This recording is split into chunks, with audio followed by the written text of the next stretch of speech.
News tonight out of Manhattan. K-State's head basketball coach Jerome Tang has been fired. KCTV5 sports director Marlia Campbell joins us in studio with the details. Marlia.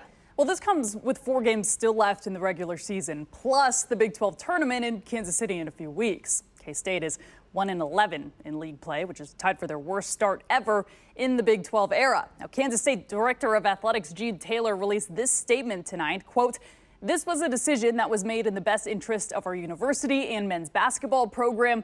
Recent public comments and conduct, in addition to the program's overall direction, have not aligned with K-State's standards for supporting student athletes and representing the university." The statement concluded with well wishes for Tang and his family.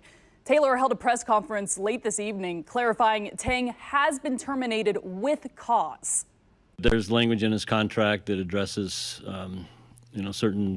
certain things that could potentially bring embarrassment. Basically his comments about the student athletes and the negative reaction to those comments from a lot of sources, both nationally and locally, is where I thought we needed to make the decision.